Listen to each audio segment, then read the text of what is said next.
Macro economics का जो पहला चैप्टर है 11th की बुक का, उसको हम क्लियर करेंगे। उसके सभी एमसीक्यू क्वेश्चन आंसर करेंगे जो कि मेन है। तो सबसे पहला क्वेश्चन है कि चयन की समस्या किसका प्रतिफल है, कि चयन की समस्या क्यों उत्पन्न होती है।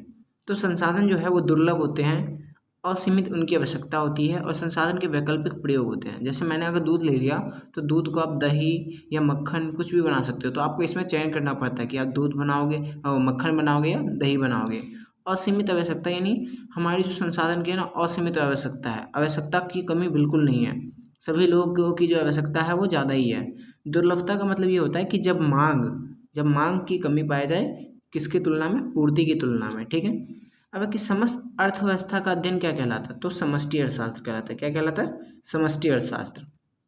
तो व्यष्टि अर्थशास्त्र क्या है, तो व्यष्टि अर्थशास्त्र में व्यक्तिगत आर्थिक मुद्दों या आर्थिक इकाइयों का अध्ययन करते हैं। ठीक है, व्यक्तिगत। अब हमारा तीसरा क्वेश्चन है कि कौन सा कथन हमें सलाह नहीं देता।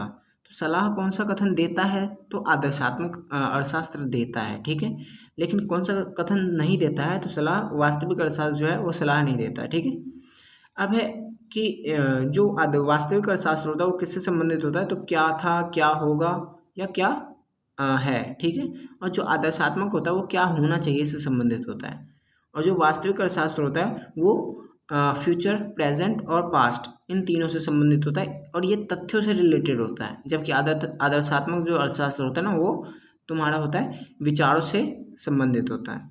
फिर आदर्शात्मक अर्थशास्त्र क्या बताता है, तो क्या होना चाहिए, जैसा मैंने ऊपर बता दिया। वास्तविक अर्थशास्त्र क्या बताता है, तो क्या था, क्या है, क्या होगा, जो मैंने ऊपर क्लियर कर दिया था। दुर्लभता क्या है, तो ये भी मैंने ऊपर बता दिया था कि जब संसाधन की पूर्ति जो है ना वो मांग से कम हो, यानी मांग ज़्यादा हो। जैसे कि मैंने मोबाइल की जो मांग है वो ज़्यादा कर दी, लेकिन मोबाइल की जो पूर्ति है ना, मोबाइल की जो पूर्ति है वो कम हो रही है, तो उसे कहेंगे हम दुर्लभता। व्यष्टि अर्थशास्त्र क्या करता है, तो व्यक्तिगत इकाइयों के आर्थिक क्रियाओं का अध्ययन करता है। ये मैंने पहले ही बता रखा है। फिर है कि आर्थिक समस्या क्यों उत्पन्न होती है, तो हमारा इस पूरे चैप्टर में संसाधन दुर्लभ है, मानव की आवश्यकता जो है वो असीमित है, और जो संसाधन है, ठीक है, संसाधनों के वैकल्पिक प्रयोग हैं, इन्हीं के कारण हमारी आर्थिक समस्या उत्पन्न होती है। अब है कि संसाधन की दुर्लभता पाई जाती है किसके स्तर पर, क्या व्यष्टि के स्तर पर या समष्टि के स्तर पर। तो संसाधन की दुर्लभता यानी संसाधन की कमी व्यष्टि पे भी पाई जाती है, समष्टि पे भी पाई जाती है, यानी ये पूरे अर्थव्यवस्था में भी पाई जाती है, और अगर व्यक्तिगत स्तर पर देखें तो भी संसाधन दुर्लभ है। अब आदर्शात्मक अर्थशास्त्र किससे संबंधित है, तो ये विचारों से संबंधित है। और वो किससे था, वास्तविक अर्थशास्त्र किससे था, तो तथ्यों से संबंधित था। वास्तविक, ठीक है, किससे था, तथ्यों से।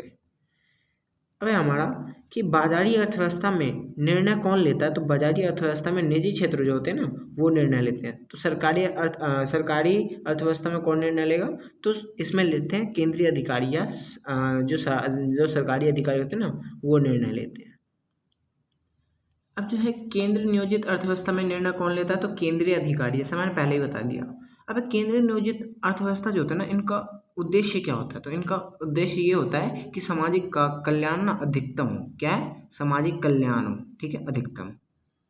अब जो निजी अर्थव्यवस्था या बाजारी अर्थव्यवस्था होती है उसका क्या काम होता है, तो लाभ अधिकतम। ठीक है, तो बाजारी अर्थव्यवस्था आर्थिक निर्णय किस उद्देश्य से लेती है, तो लाभ अधिकतम के उद्देश्य, जैसा मैंने पहले बता दिया। फिर तथ्यों तथा आंकड़ों से कौन संबंधित है, तो वास्तविक अर्थशास्त्र। फिर आय तथा रोजगार का सिद्धांत किसके अंतर्गत आता है, तो ये आता है समष्टि अर्थशास्त्र के अंतर्गत, यानी आय तथा रोजगार का सिद्धांत ही समष्टि अर्थशास्त्र को कहते हैं। कीमत सिद्धांत किसको कहते हैं, तो व्यष्टि अर्थशास्त्र को कीमत सिद्धांत कहते हैं। ठीक है, अर्थशास्त्र के जो जनक है यानी फादर ऑफ इकोनॉमिक्स कौन कहे जाते हैं, तो एडम स्मिथ कहे जाते हैं। कौन कहे जाते हैं, एडम स्मिथ। इन्होंने क्या कहा था, इन्होंने कहा था कि जो अर्थशास्त्र है वो है धन का विज्ञान है, धन का विज्ञान। ठीक है, और अर्थशास्त्र एक्चुअल में क्या है, तो अर्थशास्त्र है कि सीमित संसाधनों का ऐसा प्रयोग किया जाए जिससे उपभोक्ता को अधिकतम लाभ मिले और उत्पादक को अधिकतम संतुष्टि। ये हमारा अर्थशास्त्र की डेफिनेशन। अब अर्थव्यवस्था किसे कहते हैं, तो अर्थव्यवस्था का मतलब ये एक ऐसी व्यवस्था होती है जिसमें ना लोग अपना आजीविका अर्जित करते हैं, यानी पैसे कमाते हैं। यानी ऐसी व्यवस्था होती है जिस क्षेत्र में लोग अपने पैसे कमाने के लिए रोजमर्रा की कार्य करते हैं। जैसे कि कोई वकील है तो कोर्ट जाएगा, या टीचर है तो हॉस्पिटल तो जाएगा नहीं, वो कहाँ जाएगा, स्कूल जाएगा। अब आर्थिक केंद्रीय समस्या क्या है? तो आर्थिक केंद्रीय समस्या कौन सी है? तो 3 समस्या होती है, what to produce, how to produce, for whom to produce, यानी क्या क्या उत्पादन किया जाए, कैसे उत्पादन किया जाए और किसके लिए उत्पादन किया जाए। तो जो क्या उत्पादन किया जाए में होता है तुम्हारा पूंजीगत वस्तुएं और उपभोक्ता वस्तुएं। कैसे उत्पादन किया जाए में तकनीकी का होता है, तो श्रम प्रधान तकनीक द्वारा हम उत्पादन करें या पूंजी प्रधान तकनीक द्वारा।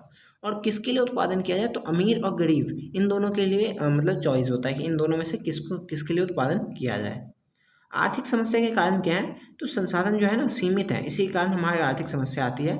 और जो वैकल्पिक संसाधनों के वैकल्पिक प्रयोग है और असीमित आवश्यकता है इसकी, तो इसी के कारण आर्थिक समस्या हमारी आती है।